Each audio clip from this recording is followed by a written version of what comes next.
Hello all, welcome to success journey. IS 456 के part 3 में आप सभी का स्वागत है। हम लोग इससे पहले हम लोगों ने 2 पार्ट डिस्कस कर लिया था। यह है थर्ड पार्ट, हम आगे का देखते हैं इसमें। चलिए वीडियो को स्टार्ट करते हैं। वीडियो स्टार्ट करने से पहले आप लोगों से रिक्वेस्ट है कि आप लोगों को अगर कंटेंट अच्छा लग रहा हो तो आप लोग प्लीज़ चैनल को सब्सक्राइब कीजिए और वीडियो को लाइक कीजिए। तो चलिए स्टार्ट करते हैं। नेक्स्ट क्या है, डेड लोड, लोडिंग के बारे में। इससे पहले अब हमने डिस्कस किया था कंक्रीट की बेसिक प्रॉपर्टी के बारे में। अब आते हैं हम लोग एनालिसिस पार्ट पे।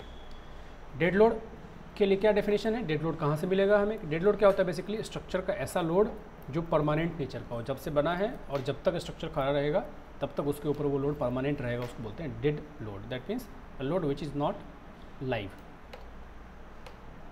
नाउ इसके लिए कोड कौन सा है, कैसे पता चलेगा, तो जनरली हम कैसे फाइंड करते हैं कोई भी मटेरियल का, volume into density, volume into density से मल्टीप्लाई करके हम वेट निकाल लेते हैं, डेड लोड। और कौन सी मटेरियल की डेंसिटी कितनी है, यूनिट वेट जिसको हम कहते हैं, डेंसिटी या फिर यूनिट वेट, ये कितना है, ये कहाँ पता चलेगा, तो ये है IS 875 पार्ट 1 में। ठीक है, डेड लोड के लिए IS 875 पार्ट 1 क्या बताता है, unit weight of the material, different material that is being used in civil engineering. अब इसमें 2 चीज़ और याद रखना है। पहला तो 875 का पार्ट 1 डेड लोड के लिए है। दूसरा कि कंक्रीट और RCC और PCC के लिए यूनिट वेट क्या है, तो यहाँ पे क्लियरली गिवन है। Unit weight of plain concrete and reinforced concrete made with sand and gravel और crust natural stone aggregate may be taken as 24 kilonewton per metre cube and 25 kilonewton per metre cube. तो यहाँ पे PCC के लिए हो गया 24 and RCC के लिए हो गया 25। तो क्वेश्चन में कभी कभी एग्जाम में पूछते हैं कि RCC या फिर PCC के लिए बताओ यूनिट वेट, तो आपको कहीं जाने की ज़रूरत नहीं है, ये आप यहीं पे देख सकते हो। ठीक है, क्योंकि आपको RCC और PCC का 875 में नहीं मिलेगा, क्योंकि 875 में सिर्फ और सिर्फ इंडिविजुअल कोर मटेरियल का दिया गया है। वहाँ पे आपको एग्रीगेट का मिलेगा, सीमेंट का मिलेगा, बट कंबाइंड मटेरियल मतलब PCC RCC का वहाँ पे देखने को नहीं मिलेगा। चलिए नेक्स्ट देखते हैं, लाइव लोड। लाइव लोड के लिए क्या है, पार्ट 2, 875 का ही पार्ट 2 है, और विंड लोड के लिए पार्ट 3 है, और स्नो लोड के लिए पार्ट 4 है, और पार्ट 5 है लोड कम्बिनेशन के लिए। अर्थक्वेक लोड के लिए कौन सा है, IS 1893। ठीक है, तो ये सब कोड आपको पता होना चाहिए, एग्जामिनेशन में कोड मैचिंग के लिए क्वेश्चन आते हैं। नेक्स्ट है, in ordinary building such as low rise dwelling whose lateral dimension do not exceed 45 metres the effect due to temperature fluctuation and shrinkage and creep can be ignored in design calculation. ये बहुत important article है, ये पूछते हैं question में कि अगर कोई बिल्डिंग है तो उसकी लेटरल डायमेंशन कितने से कम है तो इफेक्ट जो है क्रिप किसकी वजह से, टेम्परेचर फ्लक्चुएशन की वजह से, मतलब टेम्परेचर स्ट्रेस, थर्मल स्ट्रेस या फिर श्रिंकेज स्ट्रेस या फिर क्रिप स्ट्रेस या स्ट्रेन कंसीडर करने की ज़रूरत नहीं है, तो वह 45 मीटर। अगर लेटरल डायमेंशन मतलब ये प्लान डायमेंशन अगर स्ट्रक्चर का 45 से ज़्यादा है, उस कंडीशन में हमें इफेक्ट कंसीडर करना है, अदरवाइज कंसीडर नहीं करना है डिज़ाइन पर्पज़ के लिए। होता तो है, इसने क्या बोला, ऐसा नहीं बोला कि होता ही नहीं है, इसने बोला डिज़ाइन करते वक्त में आप इग्नोर कर सकते हो because the effect is not significant. Next important topic पाते हैं, इफेक्टिव स्पैन। बहुत इंपॉर्टेंट टॉपिक है। इफेक्टिव स्पैन से क्वेश्चन आपको जनरली देखने को मिलता है। इफेक्टिव स्पैन क्या होता है, मान लेते हैं कि ये बीम है, इसका स्पैन है 10 मीटर और इसके ऊपर लोडिंग अप्लाइड है। तो जो 2 सपोर्ट्स हैं, मान लेते हैं यहाँ पे एक कॉलम है, यहाँ पे भी कॉलम है और यहाँ पे भी कॉलम है, तो इसकी स्पैन को कई तरह से डिफाइन किया जाता है। इंटीरियर टू इंटीरियर जो स्पैन होता है उसको बोलते हैं क्लियर स्पैन, इसको बोलते हैं क्लियर स्पैन। इसके सेंटर से सेंटर डिस्टेंस को बोलते हैं सेंटर टू सेंटर डिस्टेंस। और एक होता है इफेक्टिव लेंथ, जो कि कितना लेंथ ऐसा इफेक्टिव है जो कि लोड कैरी करने के लिए यूज़ में आ रहा है, मतलब कौन सा ऐसा स्पैन है जो लोड कैरिंग में इम्पार्ट नहीं कर रहा है, उसको बोलेंगे, उसको हम इग्नोर करके जो बाकी का स्पैन बचेगा उसको बोलेंगे इफेक्टिव स्पैन। ठीक है, तो उसी को बोलते हैं इफेक्टिव स्पैन, और ये डिपेंड करता है लोडिंग पे, सपोर्ट कंडीशन पे, इन सब बातों पे। तो उसी के लिए कोड क्या डिफाइन करता है कि अगर सिंपली सपोर्टेड बीम या फिर स्लैब हो, अगर ये सिंपली सपोर्टेड है दोनों एंड पे, तो कितना लेना है effective span, effective span of the member that is not built integrally. Integral मतलब मीन फिक्स नहीं है, मतलब अंदर कास्टेड नहीं है, सिर्फ रखा गया है उसके ऊपर ताकि ये सिंपली सपोर्टेड बने। With its support shall be taken as, अब कह रहा है कि shall be taken as clear span plus effective depth. तो पहला क्लॉज क्या बोला कि क्लियर स्पैन जो हमने अभी डिस्कस किया नीचे, जिसको हम कहते हैं L, यहाँ से लेके इन टू इन का डिस्टेंस है L प्लस इफेक्टिव डेप्थ। अब इफेक्टिव डेप्थ के बारे में डिस्कस करेंगे हम इसके बाद कि क्या होता है इफेक्टिव डेप्थ, या फिर सेंटर टू सेंटर डिस्टेंस और centre to centre distance whichever is less. इन दोनों में से जो भी कम आएगा उसको हम कहेंगे कि इफेक्टिव स्पैन है बीम या फिर स्लैब का। कौन से? सिंपली सपोर्टेड के केस में, सिंपली सपोर्टेड बीम या फिर सिंपली सपोर्टेड स्लैब के लिए। तो क्वेश्चन में यही पूछते हैं, आपको ये दो क्राइटेरिया यहाँ पता होना चाहिए कि L+D और C to C डिस्टेंस में से जो भी कम होगा वो होगा सिंपली सपोर्टेड बीम या स्लैब का इफेक्टिव स्पैन। कंटिन्यूस बीम या स्लैब के लिए क्या है? In case of continuous beam और slab if the width of the support is less than 1/12 of the clear span. अगर इस कॉलम की विड्थ 1/12 ऑफ क्लियर स्पैन, मतलब ये जो स्पैन है मान लेते हैं 10 मीटर का है, तो अगर इसकी विड्थ 300 का है, ठीक है, तो 1/12 ऑफ क्लियर स्पैन अगर हम फाइंड करेंगे 10 मीटर, यहाँ पे हो गया 10,000। तो अगर ये वैल्यू से कम है विड्थ तो हम वैसे ही निकालेंगे जैसे यहाँ पर हमने डिस्कस किया, तो फिर कंटिन्यूस केस में भी वैसे ही निकलेगा। बट अगर ये विड्थ ज़्यादा है, अगर ये width 1/12 of the clear span से ज़्यादा है, तो उस कंडीशन के लिए क्या कह रहा है? If the supports are wider than 1/12 of the clear span और 600 mm, whichever is less. Whichever is less मतलब या तो मान लेते हैं अगर इसकी वैल्यू 700 आ रहा है, 1/12 की वैल्यू 700 आ रहा है ऑफ द स्पैन, और 600 भी हमें कंपेयर करना है, तो विच एवर लेस मीन्स 600। तो 600 से ज़्यादा अगर है इसका विड्थ, मतलब अगर वैसे भी विड्थ अगर 600 से ज़्यादा है तो हमें 1/12 कैलकुलेट करने की ज़रूरत नहीं है, अगर नहीं है ज़्यादा तो कैलकुलेट करने की ज़रूरत है। The effective span shall be taken as, तो उस कंडीशन में हम क्या करेंगे? इफेक्टिव स्पैन ऐसे निकालेंगे। कैसा? फॉर एंड स्पैन, तो इस केस में अलग अलग स्पैन कंडीशन के लिए अलग अलग होगा। कह रहे कि एंड स्पैन के लिए जो लास्ट स्पैन है with one and fix and other continuous, मतलब एंड स्पैन जो होगा ऐसे ही होगा, लास्ट में फिक्स होगा और ये सब कंटिन्यूस एंड है। तो यहाँ पे इसकी इफेक्टिव लेंथ की बात कर रहे हैं एंड स्पैन के लिए। फॉर इंटरमीडिएट स्पैन, मतलब इसका और इंटरमीडिएट का, the effective span shall be the clear span between the support. For and span with one and fixed and other continuous, मतलब यहाँ पे अगर फिक्स कंडीशन है और ये कंटिन्यूस है, और फॉर इंटरमीडिएट स्पैन, मतलब इसके लिए और इसके लिए सबके लिए सेम होगा, और वो कितने के बराबर होगा? क्लियर स्पैन के बराबर, मतलब L के बराबर। For and span with one and free and other and continuous, मतलब अगर ये कैंटिलीवर हो लास्ट में, तो उस केस में इफेक्टिव स्पैन क्या हो जाएगा? Equal to clear span plus half the effective depth, मतलब L+D/2 के बराबर हो जाएगा ऑफ द बीम और स्लैब, और clear span plus half the width of the discontinuous support whichever is less. तो पहला यहाँ पे L+D/2 और दूसरा clear span plus half the width of the discontinuous support, मतलब clear span plus half the width. इस दोनों में से जो भी कम होगा वो हो जाएगा कैंटिलीवर वाले के केस में। इन case of span with roller और रॉकेट बियरिंग्स, लास्ट में रोलर सपोर्ट अगर लगा हुआ है, तो उस केस में इफेक्टिव स्पैन शैल ऑलवेज भी distance between the centre of the bearing. अगर बियरिंग है तो बियरिंग से बियरिंग के बीच का distance clear span effective span कहलाएगा। अगर कैंटिलीवर है, अगर कैंटिलीवर बीम या स्लैब है, तो उस केस में ये सिर्फ कैंटिलीवर के लिए, the effective length of cantilever shall be taken as its length to the face of the support plus half the effective depth, मतलब L+D, except where it forms the end of the continuous beam whose length of centre support shall be taken. मतलब इस case को छोड़ के अगर सिर्फ cantilever ही है, only cantilever है, एक स्पैन का कैंटिलीवर, तो हम ऐसे फाइंड करेंगे। फ्रेम्स का कैसे निकालते हैं? For the analysis of continuous frame centre to centre distance shall be used. अगर हम फ्रेम एनालिसिस कर रहे हैं तो C to C डिस्टेंस को हम लेंगे इफेक्टिव स्पैन। ठीक है, तो ये हो गया इफेक्टिव स्पैन कवर। इसमें से क्वेश्चंस आते हैं जनरली, तो ये वैल्यू आपको याद होनी चाहिए। नेक्स्ट है relative stiffness. What is relative stiffness? कि ओवरऑल स्ट्रक्चर के हिसाब से एक मेंबर की स्टिफनेस कितनी है, उसको जब कंपेयर करते हैं उसको बोलते हैं relative stiffness. The relative stiffness of the member may be based on the moment of inertia of the section determined on the basis of any of the following definitions. अब मोमेंट ऑफ इनर्शिया के definition 3 है, मतलब 3 तरीके का moment of inertia हो सकता है। पहला, depending upon the gross section.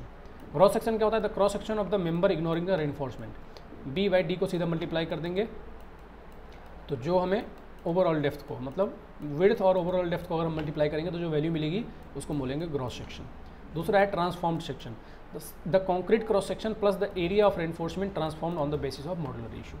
मान लेते हैं पूरे सेक्शन में यहाँ पे स्टील है, तो हम क्या करेंगे? कॉन्क्रीट का एरिया एग्जैक्ट फाइंड करेंगे, जितने में स्टील है उसको माइनस करके, तो area of concrete plus area of steel times modular ratio.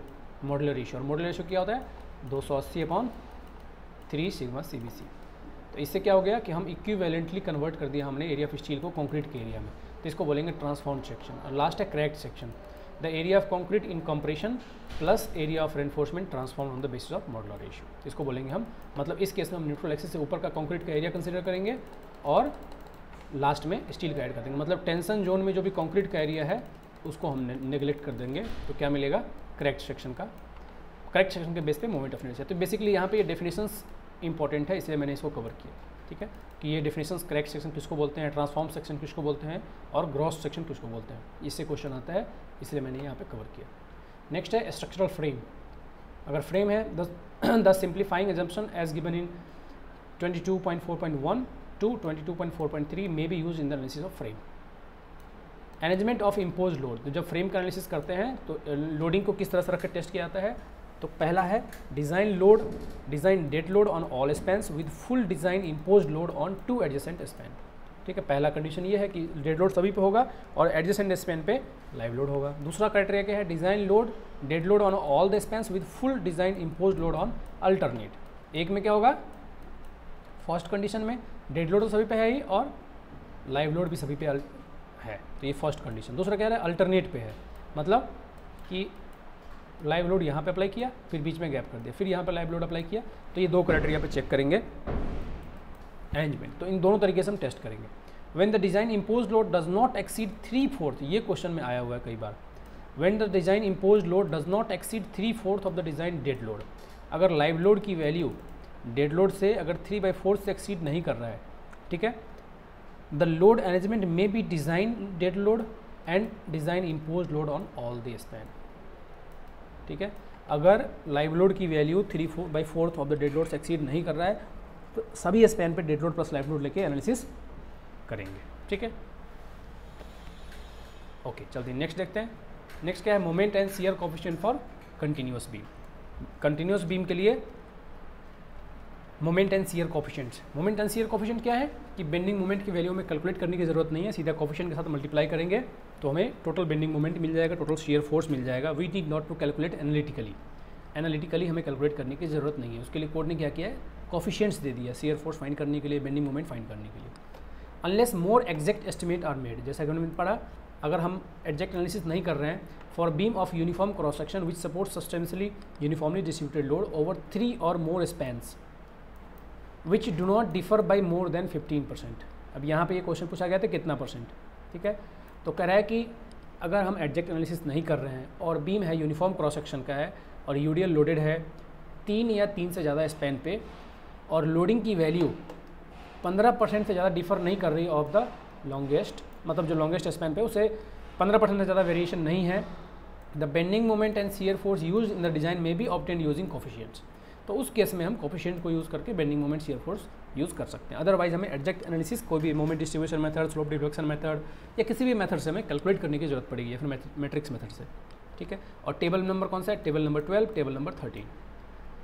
Okay, next देखते हैं, इसमें क्या इंपॉर्टेंट था, कितने से ज़्यादा वेरी करेगा तो हम ये मेथड यूज़ नहीं कर सकते मोमेंट और शियर कोएफिशिएंट की। तो 15% से अगर ज़्यादा वेरी कर रहा है कि बीम लोडिंग 3 स्पैन का, स्पैन की बात कर रहे हैं, ओवर 3 और मोर स्पैन, मतलब 3 स्पैन की वैल्यू, तीनों स्पैन की वैल्यू आपस में अगर 15% से एक दूसरे से ज़्यादा वेरी नहीं कर रहा है, मान लीजिए ये 10 है और अगर हम बात करें तो 10 का 15% हो जाएगा 1.5, मतलब ये स्पैन भी 11.5 मीटर या फिर अगर 1.5 घटाएंगे तो 8.5 मीटर के बीच में ही है, तो ये शियर कोएफिशिएंट और मोमेंट कोएफिशिएंट हम अप्लाई कर सकते हैं। लेकिन अगर ऐसा है कि ये स्पैन 10 मीटर है, ये 15 मीटर हो गया, ये फिर 20 मीटर हो गया, फिर 10 मीटर आ गया, तो उस केस में हम ये अप्लाई नहीं कर सकते। ठीक है, तो जो स्पैन की वेरिएशंस हैं वो मोर देन 15% से ज़्यादा नहीं होना चाहिए, तभी हम ये यूज़ कर सकते हैं। अगर मोर देन 15% से ज़्यादा है तो 15% से ज़्यादा अगर है तो हम यूज़ नहीं कर सकते। Beam and slab over free and support, अगर बीम या फिर स्लैब है जो कि फ्री एंडेड सपोर्ट पे है, मतलब फ्री सपोर्ट है एंड का, where a member is built in the masonry wall which develops only partial resistant, मतलब जैसा कि पहले के टाइम होता था, कॉलम अगर नहीं है, वॉल के अंदर अगर बीम जा रहा है, the member shall be design to resist the negative bending moment at the face of the support. Generally क्या होता है, नेगेटिव बेंडिंग मोमेंट डेवलप होता है सपोर्ट्स पे, खास करके फिक्स हो तो उस केस में बेंडिंग मोमेंट हम कैसे फाइंड करेंगे, WL/24 से, WL/24 से। W क्या है यहाँ पे, टोटल डिज़ाइन लोड है, and L is the effective span, और such other restraining moments as may be shown to be applicable. For such a condition, shear coefficient table 13 at the end support may be increased by this much. तो कह रहा है कि अगर beam या slab free support पे है, मतलब लास्ट एंड या तो फ्री सपोर्ट है, फिर वॉल के अंदर इसको इनबिल्ट किया गया है, तो उस केस में हम बेंडिंग मोमेंट की वैल्यू फाइंड करेंगे WL/24 से। यहाँ पे W की वैल्यू क्या है, टोटल डिज़ाइन लोड है, और इसके लिए कोफिशिएंट की वैल्यू इंक्रीज़ करना पड़ेगा, तो टेबल में दिया हुआ है बाई 0.05 से। ये है वो टेबल। बेंडिंग मोमेंट फाइंड करने के लिए फार्मूला भी गिवन है और कोफिशिएंट्स भी गिवन है, बेंडिंग मोमेंट कोफिशिएंट और ये शियर कोफिशिएंट। अब यहाँ पे अलग अलग टाइप ऑफ लोडिंग के लिए दिया हुआ है, dead load and imposed load, fixed मतलब live load plus dead load दोनों दिया हुआ है। तो अलग अलग span moment means positive bending moment, support moment means negative bending moment.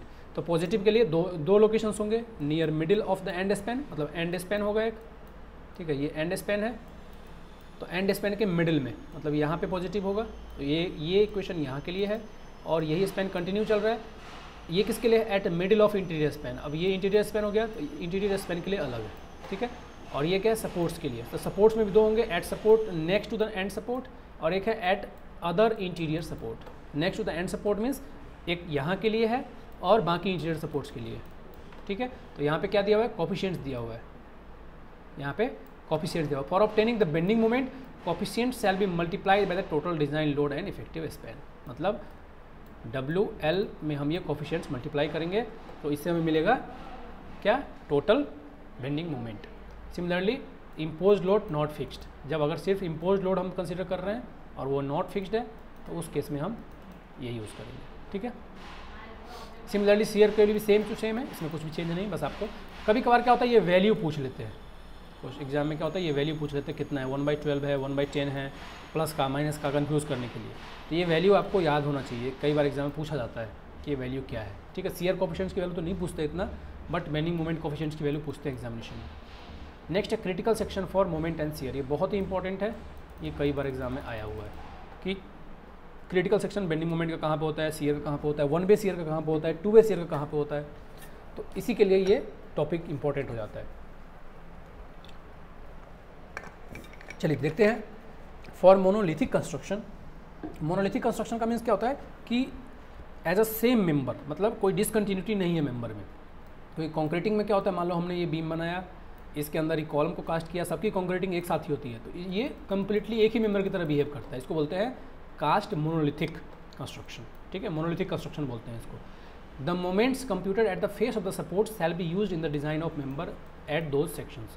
For non monolithic construction the design of the member shall be done keeping in view. मतलब अगर हमने प्री कास्ट मेंबर यूज़ किया है तो उस case में हम अलग तरीके से निकालेंगे, बट अगर कास्टेड साइट है तो उस केस में हम उसको मोनोलिथिक कंस्ट्रक्शन कंसीडर करते हैं, क्योंकि सबको हमने बिल्ट इंटीग्रली तरीके से कास्ट किया है, ठीक है। तो अब इस केस में देखते हैं कि क्रिटिकल सेक्शन कैसे फाइंड करेंगे। तो पहले तो क्रिटिकल सेक्शन फॉर शियर, तो कैसे इसको समझना है मैं आपको दिखाता हूँ, एक डायग्राम बनाता हूँ, इससे आप लोग याद रख सकते हैं इसको। अगर हम कॉलम को रेफरेंस में लें तो कॉलम के रेफरेंस में ही हम कैलकुलेट करेंगे। ये कॉलम का टॉप व्यू है। तो पहले बात करते हैं शियर के लिए। The shear computed eight the face of the support, eight the face of the support मतलब सपोर्ट मतलब column, shell be used in the design of the member at the section accept इन 22.6.2.1, ठीक है। 26.2.1 में जो section दिया हुआ है उसके अलावा अगर कोई स्ट्रक्चर है तो उसके लिए हम शियर कहाँ पे कंप्यूट करेंगे, फेस ऑफ द सपोर्ट पे।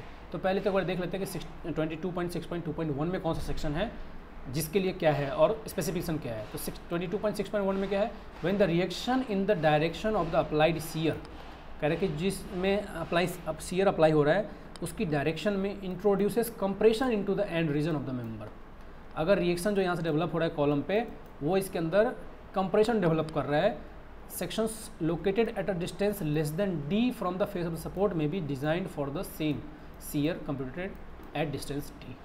क्या बोला इसने, बहुत मेजर डिफरेंस है कि अगर जो यहाँ पे रिएक्शंस आ रहे हैं मतलब कॉलम के ऊपर, वो अगर कंप्रेसिव नेचर का है, जो रिएक्शन डेवलप हो रहा है वो अगर कंप्रेसिव नेचर का है, मतलब उसकी वजह से वहाँ पे कंप्रेशन डेवलप हो रहा है, तो हम शियर फोर्स कहाँ फाइंड करेंगे, कॉलम के चारों तरफ d डिस्टेंस, फेस से d डिस्टेंस की दूरी पे, d is the effective depth पे, ठीक है, d डिस्टेंस पे कैलकुलेट करेंगे। और अगर ऐसा नहीं है कि मतलब रिएक्शन जो है डायरेक्शन में, किस डायरेक्शन में, अप्लाइड डायरेक्शन में कंप्रेशन नहीं है, टेंशन डेवलप कर रहा है, टॉर्सन डेवलप कर रहा है, तो उस केस में हम यहीं पे कैलकुलेट करेंगे, कहाँ पे, फेस ऑफ द कॉलम पे सपोर्ट कैलकुलेट करेंगे शियर फोर्स। तो ये क्या हुआ, क्रिटिकल सेक्शन का लोकेशन हो गया कि किस लोकेशन पे हमें शियर फोर्स की वैल्यू फाइंड करनी है, लोकेशन कौन सी है।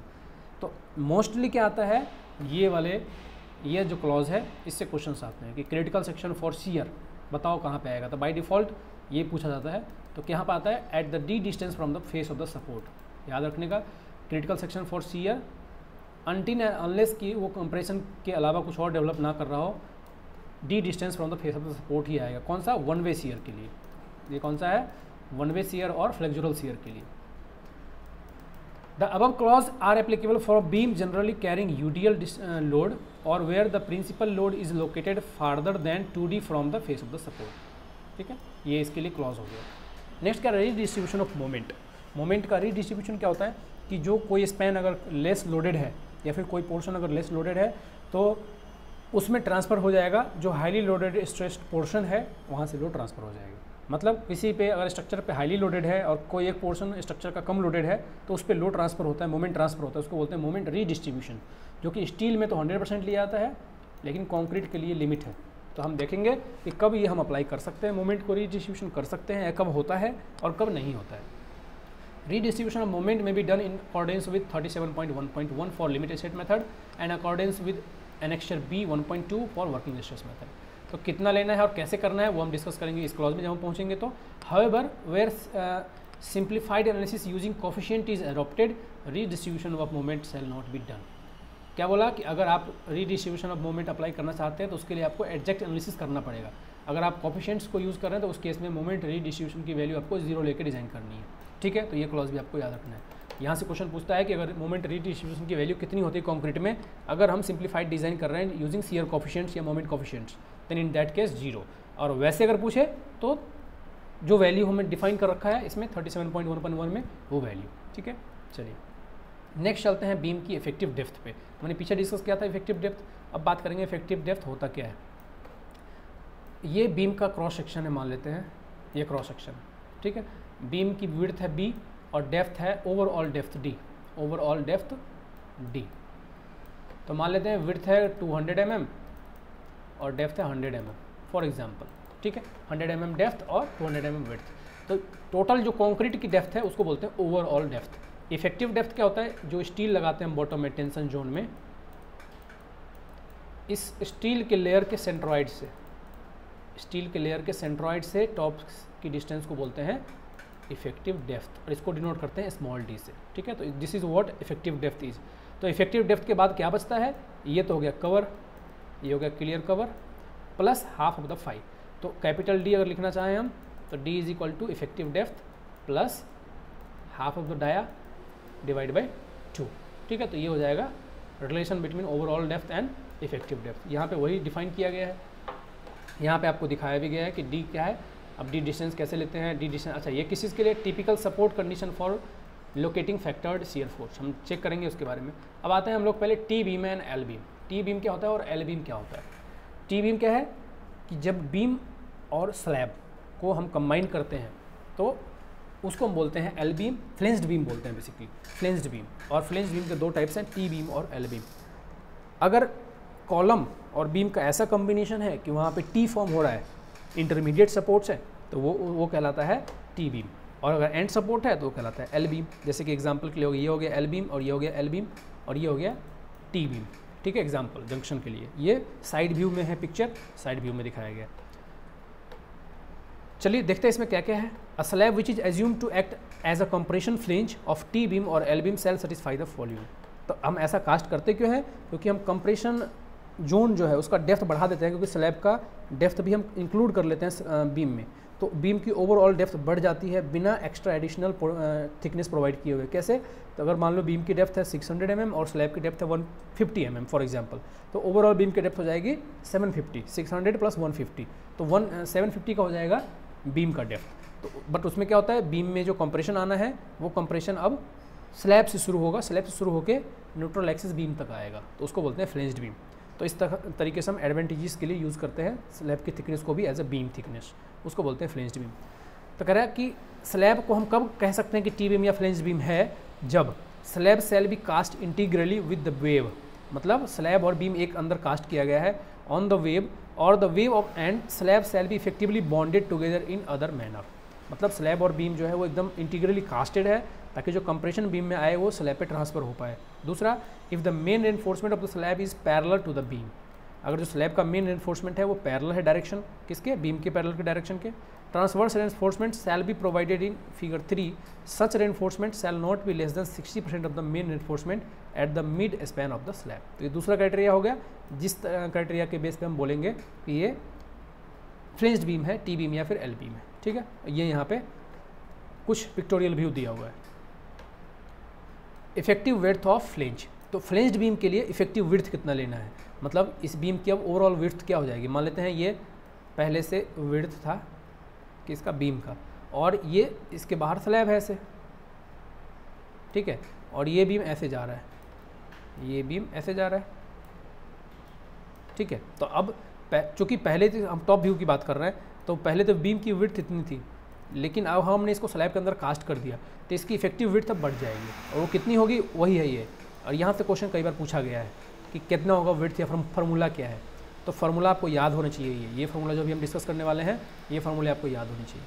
तो इफेक्टिव विड्थ किसको बोलेंगे, कि अब हमने ये सिर्फ याद रखना फ्लेंज्ड बीम के लिए है, ये सिर्फ और सिर्फ एल और टी बीम के लिए, दोनों के लिए यहाँ पे अलग दिया हुआ है। कह रहा है कि in the absence of more accurate determination the effective width of flange may be taken as following, but in no case greater than the breadth of the web plus the half the sum of the clear distance to the adjacent beam on either side.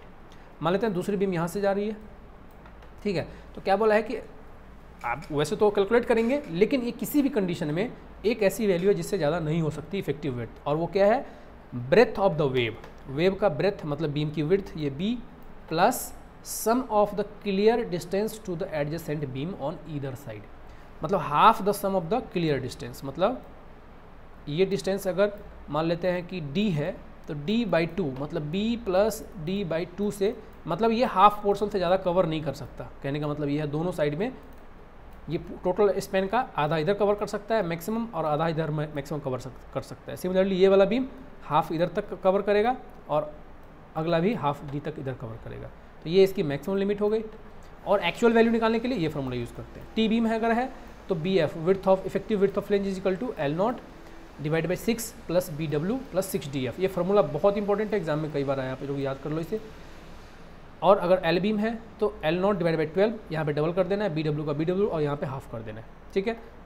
L not क्या है, L not is the distance between point of zero moments in the beam, जहाँ पे zero bending moment है। Beam में bending moment कैसे आता है, positive है, फिर नेगेटिव है, फिर पॉजिटिव है, इस तरह से बढ़ता रहता है। तो ये जीरो मोमेंट का लोकेशन और ये जीरो मोमेंट का लोकेशन, इन दोनों के बीच के डिस्टेंस को हम एल नॉट कहते हैं, ठीक है। यहाँ पे एल नॉट क्लियर स्पेसिंग नहीं है, distance between the zero moments location, ठीक है।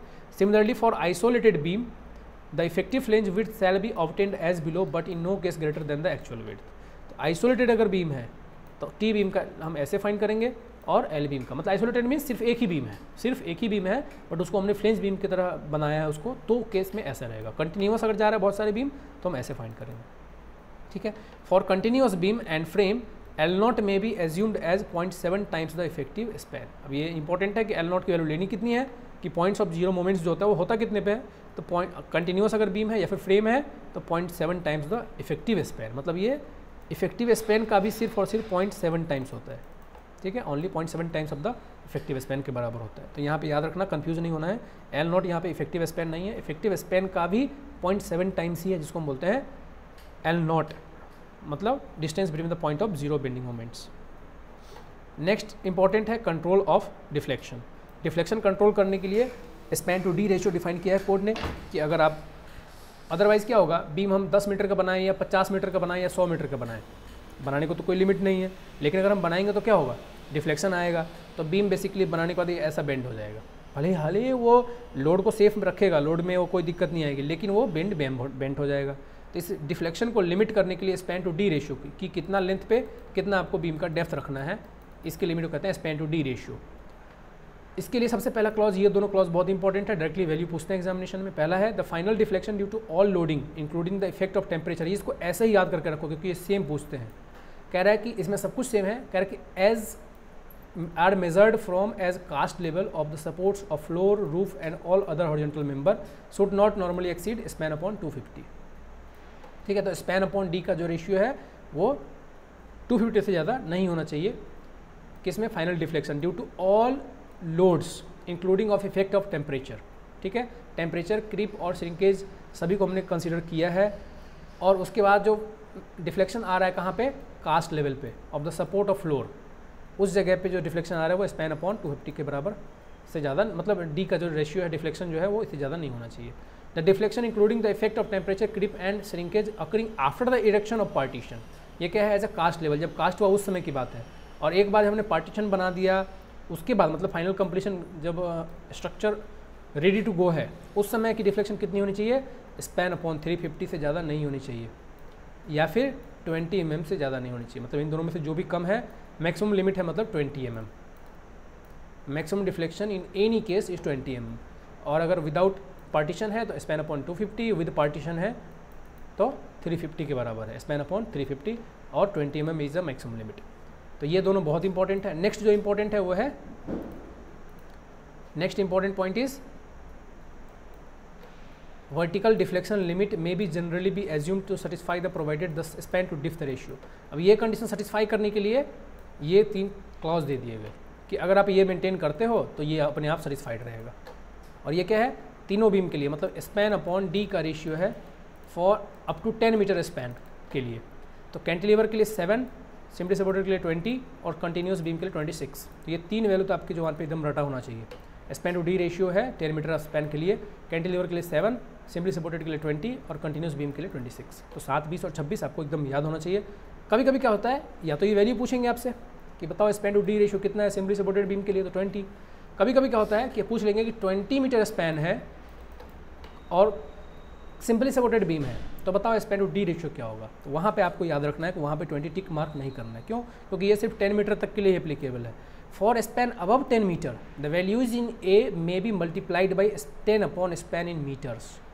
तो अगर 20 मीटर है, मतलब 10 से ज़्यादा है, तो इस 20 को मल्टीप्लाई करना पड़ेगा किससे? 10 अपॉन स्पैन से। तो ये वैल्यू कहाँ मॉडिफाई हो गया? 10 आ गया अब नया वैल्यू।